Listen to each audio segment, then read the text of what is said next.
Planning your first big Europe trip? Or maybe your second? I'm Roger from PricesTravel.com, and in this video I'm going to walk you through 11 classic Europe itineraries that actually make sense, with smart stops and famous stops to avoid. We'll start with the iconic London and Paris combo, then hit some of the most scenic and exciting routes across Italy, France, Germany, Switzerland, and more. Each itinerary can work in 7 to 14 days and is easy to customize based on your own interests. And stick around to the end for a stunning itinerary through Central and Eastern Europe that costs about half as much as most of the others, perfect if you're traveling on a tighter budget. Let's dive in. London and Paris in 7 to 10 days. This is the classic first-time Europe itinerary, and for good reason. It's two of the world's most iconic cities, connected by a super easy 2-hour train ride. I've lived in London and been to Paris more times than I can count, and I still think this is the best way to start. Spend 3 or 4 nights in London. See Big Ben, the Tower of London, and a free museum or two.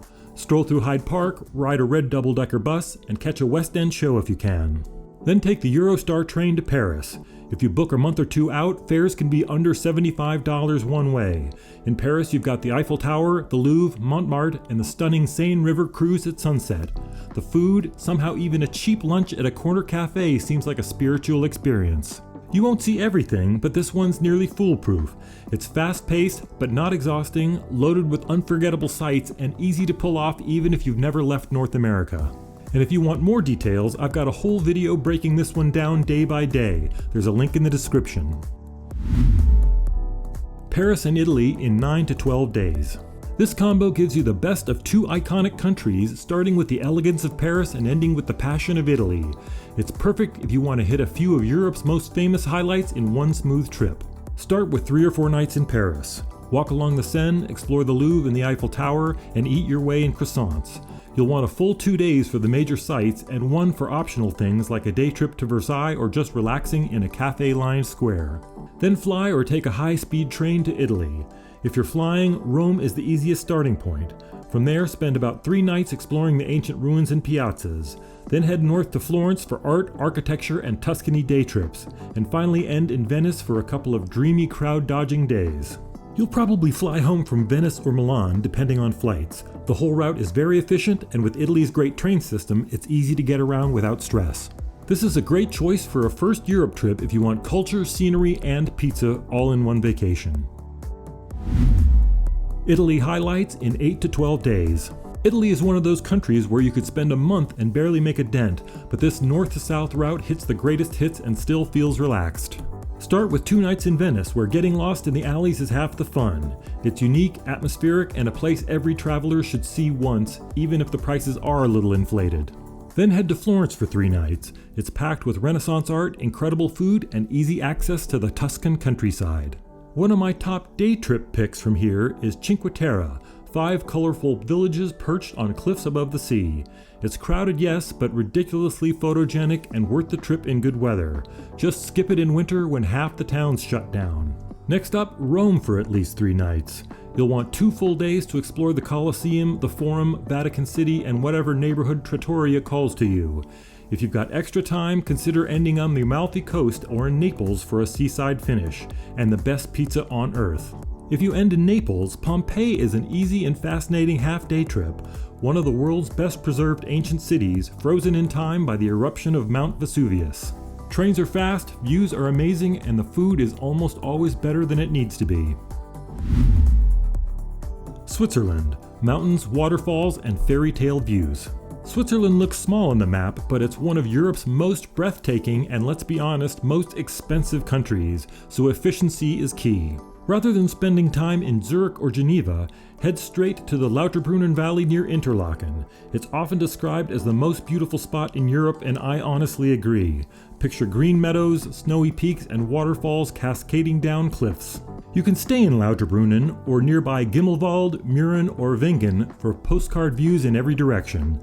Allow at least 3 nights, 4 if you can. Lucerne is another highlight, with a medieval old town right on a gorgeous lake, plus the famous Chapel Bridge and mountain excursions nearby. 2 nights there works well, and it's a great place to wind down your trip. If you've got the time, one of Switzerland's scenic train rides like the Glacier Express or Golden Pass can turn a travel day into a highlight. And if you're set on visiting a Swiss city, Bern is the one I recommend. Compact, photogenic, and full of charm. It even makes a great cloudy day backup if the weather in the Alps isn't cooperating. Switzerland rewards smart planning and quick movement more than almost anywhere else. Mediterranean Cruise, a relaxing intro to Europe. If you want to see a bunch of incredible places in 1 week without packing and unpacking every day, a Mediterranean cruise might be your perfect intro to Europe. There are dozens of routes, but for first-timers, I recommend ones that focus on Spain, France, and Italy. You'll get a great mix of cultures, cuisines, and coastlines, and you won't need a visa or extra flights. Skip the ones with too many sea days or far-flung ports like Athens, which make the trip feel more rushed. Here's a real example I found for $654 per person in September, with a balcony for just $848. It even includes a day in Malta, which is one of my favorite lesser-known destinations in Europe. It's 7 nights with a new world-class stop almost every day. Even with excursions, the total cost is surprisingly low compared to a land-based itinerary, and the weather in September is better than July or August. I've been to almost all of these ports, and they're some of the most memorable places in Europe. The only downside, you'll wish you had more time in each one, but as a sampler of the best of Southern Europe, it's hard to beat. France highlights, Paris plus a taste of the rest. Paris is just the beginning. France is one of Europe's most diverse and rewarding countries to explore. After 3 or 4 nights in the capital, you'll want to add at least 2 more regions depending on how much time you've got. If you're into wine or scenic countryside, head to Burgundy or the Champagne region. Both are close to Paris by train and offer charming towns, rolling vineyards, and world-class tastings. For a coastal vibe, Nice on the Mediterranean is a favorite.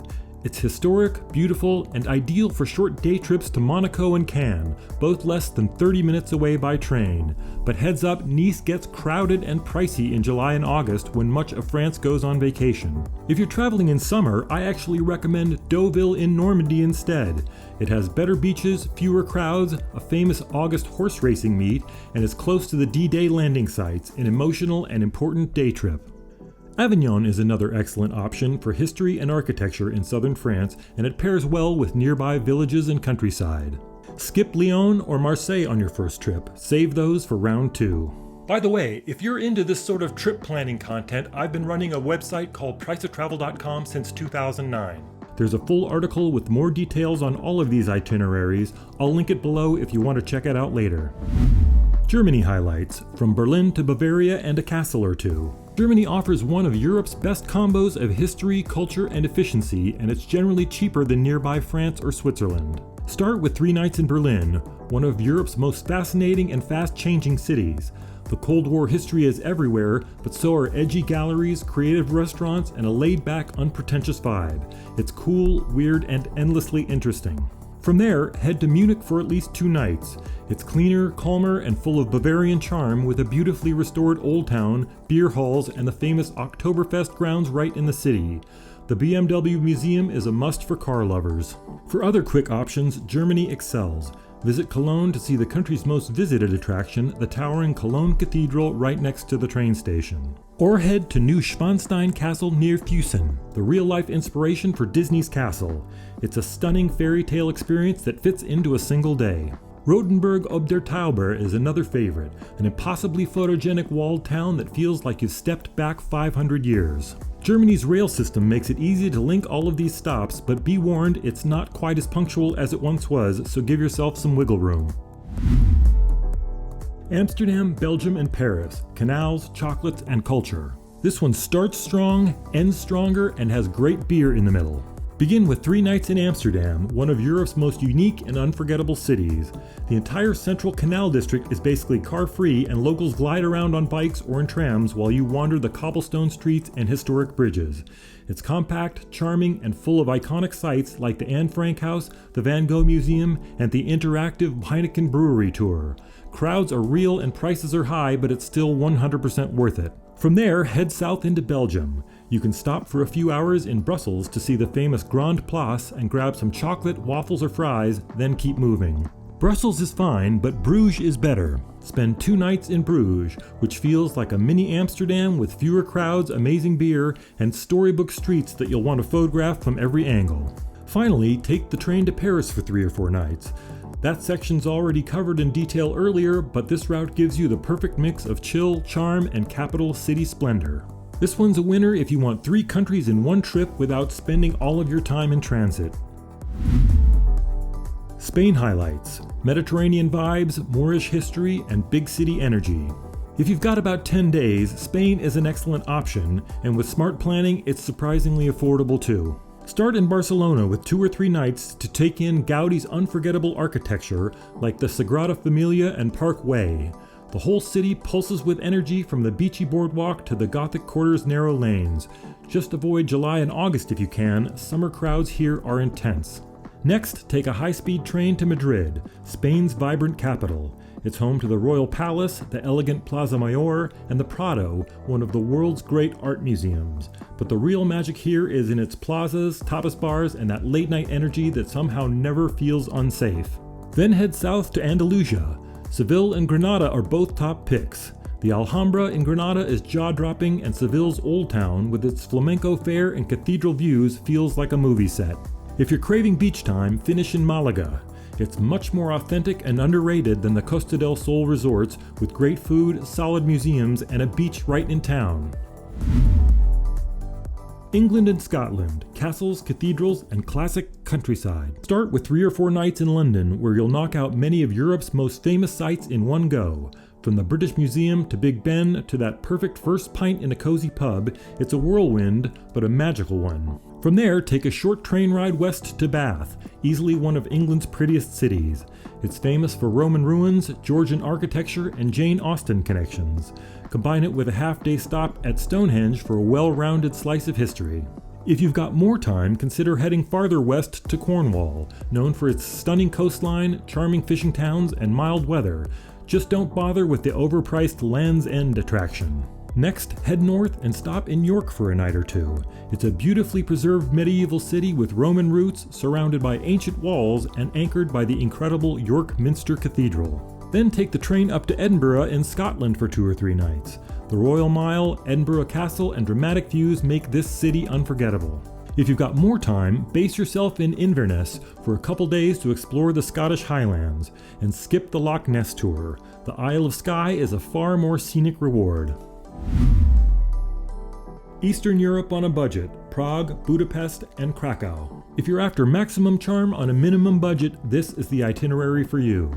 These cities are stunning, culturally rich, and still remarkably affordable. Perfect whether you're stretching your budget or just to enjoy a good splurge without the guilt. Start with 3 nights in Prague, which somehow combines fairy tale beauty, diverse architecture, and a lively bar scene without breaking the bank. Hotels in the center can be pricey, but just a short tram ride away you'll find stylish rooms for a fraction of the cost. If you've got extra time, add a night or 2 in Český Krumlov, a gorgeous little town that feels like a movie set and still flies under the radar. Next stop, Budapest. Like Prague, but grander, the river views are breathtaking, and soaking in one of the famous thermal spas is the perfect way to recharge after a long travel day. Finally, head to Krakow, with its castle-topped old town and buzzing nightlife. It's one of the best value cities in Europe. Good hotels under $70 a night are still easy to find. Just note, trains in the region are slow. Long-distance buses or budget flights are often faster and cheaper. Thanks so much for watching. I hope this gave you some good ideas or maybe even helped you pick your next Europe itinerary. I've been a full-time travel writer since 2007, and if you've got questions about planning your trip or even where to start, drop them in the comments. I try to respond to everyone, and I genuinely enjoy helping people figure out the best routes and strategies. There's also a written version of this on my site, priceoftravel.com, which has even more details and links to helpful tools, so feel free to check that out too or bookmark it for later. And if you want more videos like this, hit subscribe. I've got a few follow-ups in the works, like themed itineraries and some clever summer trip ideas, so I hope to see you again soon.